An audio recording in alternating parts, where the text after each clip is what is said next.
Assalamualaikum warahmatullahi wabarakatuh. wabarakatuh. Jangan ya dorong-dorong. Semuanya selamat pagi sahabat Indonesia. Kali ini kita akan membahas melihat sisi lain dari sebuah rokok. Memang rokok itu banyak perdebatan, ya, mulai haram, makruh dan lain sebagainya. Tapi prinsipnya ternyata rokok itu juga ada sisi positifnya. Kalau kita memandang dari segi positifnya apa, teman-teman Indonesia atau sahabat Indonesia semuanya? Dulu saya memang perokok berat, ya. Sudah dari SD itu sudah merokok. Aduh, jangan ditiru ya, sahabat-sahabat. Manfaatnya ialah ketika kita di dalam sebuah masyarakat luas atau di dalam kita bergaul, rokok adalah salah satu media interaksi sosial yang sangat-sangat gampang sekali. Sederhananya gini, kalau kita di sebuah apa istilahnya ya, bergaul dalam pergaulan teman-teman, di mana ada rokok, pasti di situ ada sebuah cerita yang apa ya, sangat kental atau mungkin sangat enak membangun komunikasi. Contoh, saya membawa rokok satu pak atau satu cepet. Dulu ketika main bawa rokok, ya udah nyalain satu, ditaruh, pasti teman-temannya ikut menikmati. Dari situ mereka merasa dekat dengan kita, jadi merasa kebersamaannya itu ada. Saya pernah mengalami itu pada waktu ketika SMA juga gitu. Uang saku saya saat itu Rp500, hanya bisa membeli satu batang rokok super. Sebut merek nggak apa-apa, ini juga bukan iklan, tapi memang saat itu harganya segitu. Jadi dengan beli satu, terus temen yang lain ketika punya uang saku itu enggak buat beli rokok, tapi buat beli es teh. Jadi kolaborasi atau di mix, uang 1.000 yang satu rokok, yang satu es teh. Teman-teman yang belum kesempatan dapat uang saku ikut menikmatinya, ya ikut merokok dengan join itu, dengan menikmati es teh. Kenapa saya bercerita ini? Kok ada anak kecil kok bercerita tentang rokok? Ya itulah, saya ingin bahwa anak-anak saya atau mungkin anak-anak teman-teman semua, bahwa melihat sesuatu untuk saat ini jangan dianggap tabu, apalagi rokok. Untuk usia anak, kalau dulu mungkin jenjang SMA sudah merokok, kalau sekarang sudah beralih kembali, nggak hanya anak SMA, anak SMP pun sudah merokok. Bahkan saya pernah melihat anak SD itu sudah melakukan merokok. Mungkin itu karena apa? Edukasi orang tua terhadap anaknya tentang rokok itu tidak intens, atau memang tidak sama sekali diberi arahan bahwa rokok ini seperti ini, rokok ini seperti ini. Jadi intinya kalau anak kecil itu harus dikasih tahu manfaatnya, kenapa orang merokok, tidak bolehnya dan lain sebagainya. Dari situ kalau saya sendiri jadi malah senang memberi edukasi terhadap anak saya tentang rokok. Kembali tadi ya, fungsi sosial sebuah rokok itu kalau kita ambil manfaatnya itu sangat-sangat bermanfaat.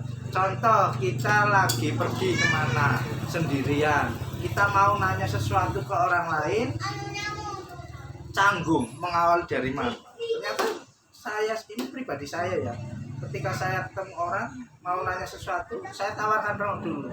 Pak, mau rokok? Secara otomatis kalau mereka merokok pasti dengan senangnya. Apalagi kalau orang-orang yang di jalan itu ya, mungkin ada tukang beca, tukang asongan, juru parkir, kalau ditawari rokok kayaknya sangat senang sekali. Dan kita langsung saat itu juga menggali informasi apapun, mereka akan utarakan semua. Itu hanya satu batang rokok. Coba ketika kita kepingin mencari sesuatu atau mencari informasi di suatu tempat, ya inilah, rokok itu bisa menjadi salah satu fungsi media untuk berkomunikasi dengan orang lain. sehingga kita akan mendapatkan informasi tanpa menggunakan embel-embel yang lain. Kenapa mereka akan lebih senang? Karena mereka akan dianggap apa ya, merasa dekat sambil bangun. Apalagi ayo kita sambil di warung sambil ngopi, pesen kopi, jangan lupa kopi 1 hitam ya. Nah, contohnya seperti itu. Nanti ayo sambil merokok dengan santai. Nah, itu ternyata media rokok itu ya untuk sosial itu sangat gampang sekali. Dan yang pesan di sini ya bahwa ketika kita yang sudah menjadi perokok itu dimanfaatkan betul, sehingga kita bisa mempunyai relasi teman yang banyak hanya karena rokok. Dulu saya sangat mudah sekali berteman dengan siapapun, mulai tukang beca, teman-teman ya mungkin yang berpengaruh di suatu tempat, dengan mereka merokok kita ikut merokok, pasti merasa lebih dekat kan gitu. Saya pernah menjadi kejelekannya rokok ya ada. Mungkin teman-teman sudah tahu ya kejelekannya ya. Sudah tahu ya? Ya. Membahayakan Nyawa sendiri. Nah, itu ya. Tapi memang kalau sudah pecandu itu luar biasa. Sudah tidak apa istilahnya, orang berani merokok ketimbang makan. Saya pernah menjadi tim KTR di Surabaya itu. Kawasan tanpa rokok. Nah, yang saya terkejut itu ya ketika saya ke sekolah. Kalau untuk jenjang SD, pasti yang saya lihat awal itu bukan di lokasi kantin atau di mana-mana, itu saya langsung menuju ke toilet. Nah, toilet biasanya ini ya pengalaman aja. Ketika orang masuk toilet sambil merokok. Nah, ketika saya ke toilet sebuah sekolah dasar itu, ya ternyata saya temukan itu. Nah, artinya bahwa di manapun tempatnya, walaupun kadang sudah ada slogan bebas rokok dan lain sebagainya, tapi penghuninya kurang sadar bahwa oh ternyata di lingkungan yang ini tidak boleh merokok. Nah, kalau di jenjang SMK, saya kebetulan pernah di SMK ya, ke jenjang SMK. Apa yang saya lihat di kantin itu ya banyak puntung rokok, karena anak-anak SMK ya sudah kebanyakan sudah merokok. Kalau untuk di kantor-kantor juga ya kalau nggak ada apa istilahnya tempat yang khusus untuk merokok, biasanya mereka di kantor. Sama yang di rumah sakit, saya pernah menulis satu pasien ketika kita sudah di sebuah rumah sakit, ternyata ada pasien yang duduk di beranda depan dengan santainya merokok. Ketika kita tegur, mereka dengan senangnya, wes tidak apa-apa, saya bayar dendanya aja. Nah, mereka nggak mau bahwa merokok itu apa ya, dilarang gitu. Jadi mereka berani membayar denda itu ketimbang diberhentikan untuk merokok. Itu dampaknya sampai seperti itu. Namun yang kita ulas di sini itu sisi sosialnya. Jadi sangat mudah sekali ketika kita berinteraksi dengan masyarakat sosial ketika kita menggunakan rokok. Sangat simpel sekali. Ketika kita mau mencari informasi atau kita baru kenal orang lain dan orang lain itu kebetulan merokok, tapi dengan adanya rokok ini akan membuat hubungan itu lebih intens, lebih akrab. Nah, itulah sisi baik rokok secara sosial.